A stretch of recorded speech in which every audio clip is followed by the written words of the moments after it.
आज की जो हमारी इस वीडियो का टॉपिक है वो है इंडिया के नाम से ये जो अलायंस बना है 2024 के चुनाव में, क्या ये बीजेपी को टक्कर दे पाएगा या नहीं।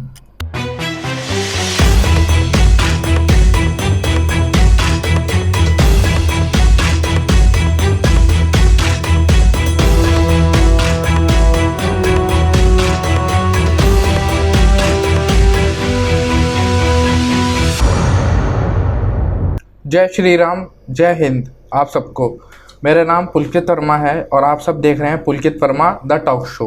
वीडियो शुरू होने से पहले मैं आप सबसे एक रिक्वेस्ट करूंगा, अगर आप सबको भी इन सब टॉपिक्स में इंटरेस्ट है कि इंडिया में नेशनल लेवल पे और पॉलिटिकल लेवल पे क्या चल रहा है, तो इस चैनल को ज़रूर सब्सक्राइब करिए, क्योंकि मैं इन सब चीज़ों से रिलेटेड इस चैनल पे वीडियोज़ आगे डालता रहूँगा। इस वीडियो में हम 2 पार्ट में बात करेंगे। फर्स्ट पार्ट में हम बात करेंगे कि ये जो अलायंस बना है क्या ये सच में अच्छा है, क्या ये बीजेपी को 2024 के चुनाव में टक्कर दे पाएगा और ये अलायंस वाकई में कितना अच्छा है। और सेकंड पार्ट में हम बात करेंगे कि ये जो मौजूदा सरकार है ये दोबारा जीतना डिज़र्व करती है या नहीं, और मौजूदा सरकार ने अपने टेन्योर में क्या क्या काम किए हैं अपने कार्यकाल में। सबसे पहले हम बात करते हैं कि इंडिया अलायंस, जो ये अलायंस बना है ये कैसा है। सो एज अ इंडियन अगर मैं इस अलायंस को देखूं तो ये कुछ ज़्यादा खास नहीं है, बिकॉज इस अलायंस में जितनी भी पार्टीज़ शामिल हुई हैं इन्होंने एक टाइम पे एक दूसरे की बहुत बुराई करी है। और इस अलायंस के जो मेन चेयर लीडर है राहुल गांधी जी, वो यूएस और फॉरेन में जाकर अपने देश की बुराई करते हैं, डिफेम करते हैं, अपने इंडिया में क्या क्या गलत हो रहा है उसको जाके वहाँ बताते हैं अलग तरीके से, जो कि सही नहीं है। और दिक्कतें हर देश में होती हैं, पर अगर तुम अपने देश की ही बात बुराइयाँ बाहर किसी देश में जाके कर रहे हो, वो भी अपने मुंह से, तो ये सही नहीं है। अपने पॉलिटिकल फ़ायदे के अलावा तुम और कुछ नहीं कर रहे। अब जो इनका एक मेन कैंडिडेट और है वो है वेस्ट बंगाल की सीएम ममता बनर्जी।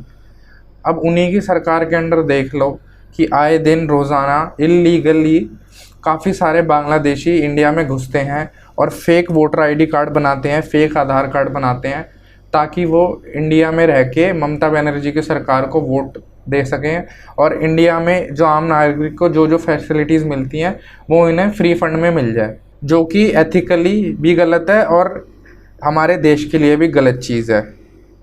और इससे इंडिया की नेशनल सिक्योरिटी को भी खतरा है आगे जाके कहीं ना कहीं, और अभी भी हो ही रहा है।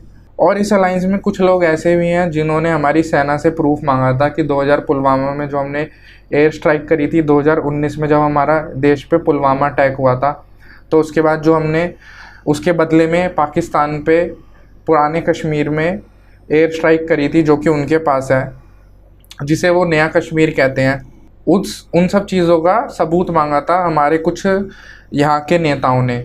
मतलब जो नेता अपने देश की सेना से ही प्रूफ मांग रहे हैं, इससे ज़्यादा शर्म की बात कुछ और हो नहीं सकती। और इन सब चीज़ों को भी अच्छे लेवल पे कई लोग आज भी सपोर्ट करते हैं, जो कि गलत है। अब ये जो अलायंस है ये, इसको ओवरऑल अगर हम देखें तो ये कहीं स्टैंड नहीं करता हमारी करंट सरकार के आगे, क्योंकि यार तुम फ़िलहाल अभी जब पावर में नहीं हो, जब भी तुम ऐसी उल्टी सीधी कभी कभी बातें करते हो, और फ़िलहाल जब तुम पावर में नहीं हो तब ऐसी हरकतें हैं तुम्हारी, तो अब तुमसे एक अच्छा फ्यूचर इस नेशन के लिए कैसे एक्सपेक्ट कर सकते हैं। और ये सारी बातें जो मैं बता रहा हूँ, ये सारे जो इस अलायंस के मेन कैंडिडेट हैं जो सीनियर पद पे हैं, ये मैं उनकी बात बता रहा हूँ। अब बात करते हैं पार्ट 2 में कि जो मौजूदा सरकार है बीजेपी, जो मोदी जी के अंडर काम कर रही है भारतीय जनता पार्टी, वो दोबारा डिज़र्व करती है जीतना 2024 के इलेक्शन या नहीं। सो अकॉर्डिंग टू रिपोर्ट्स पिछले 9 साल में काफ़ी डेवलपमेंट हुआ है इंडिया में, काफ़ी सारे सेक्टरों में, जैसा कि रोड्स इंफ्रास्ट्रक्चर में तेज़ी से यूएस स्टैंडर्ड्स के बराबर इंडिया आ रहा है साल दर साल।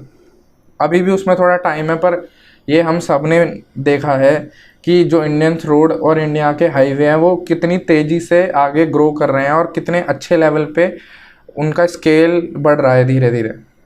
और जब बीजेपी 2024 का इलेक्शन जीत के आई थी पावर में, तब इंडिया की जो ग्लोबल जीडीपी रैंकिंग थी वो थी 10th नंबर पे, पर अगर हम उसको अब देखें करंटली वो 5th नंबर पे है। ये पिछले 9 साल में जंप मिला है। तो ये कोई जंप हवा में तो हुआ नहीं होगा, ज़रूर सरकार ने छोटे से छोटे लेवल पे और बड़े से बड़े लेवल पे कदम उठाए होंगे जिससे कि इंडिया की ये जीडीपी ग्रो हुई है, और हम आशा करते हैं कि आगे भी ऐसी ही होती रहेगी।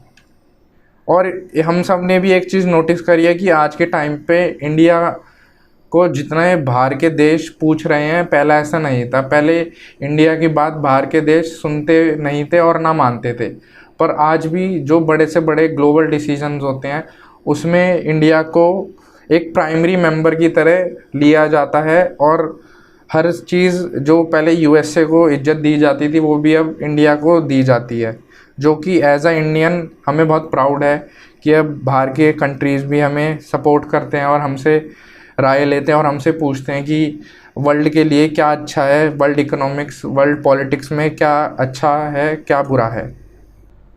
अब कंक्लूजन की बात करते हैं, तो कंक्लूजन तो यार यही है कि जो मौजूदा सरकार है वो काफ़ी अच्छा काम कर रही है, और हम आशा करते हैं कि वो आगे भी करती रहेगी। हाँ, कुछ दिक्कतें अभी भी हैं जिन्हें सुधारने की ज़रूरत है, जैसा कि अभी जो करंटली G20 हुआ था, G20 समिट, उसमें जितने भी स्लम्स एरिया थे उन्हें ढक दिया गया था, विच इज़ एथिकली रॉन्ग।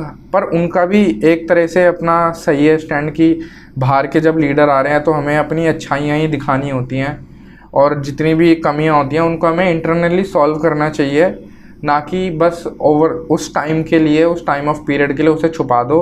बाकी जब सारे देश के बड़े बड़े PM CM वापस अपने देश चले जाएं तो उसको दोबारा वैसे ही रहने दो, जो कि कहीं ना कहीं वो भी गलत है। हमें उन लोगों का भी ख्याल रखना चाहिए। बाकी ये सरकार अपने कार्यकाल में अच्छा काम कर रही है, और बाकी देखते हैं कि 2024 के चुनाव में लोगों का क्या मन होता है। अभी के लिए इस वीडियो में इतना ही। अगर आप इस वीडियो में यहाँ तक आ चुके हैं तो आपका बहुत बहुत धन्यवाद। जय श्री राम, भारत माता की जय। और आगे भी मेरे चैनल को सपोर्ट करते रहना, और अगर आपने अभी तक सब्सक्राइब नहीं किया तो प्लीज़ चैनल को सब्सक्राइब करिए।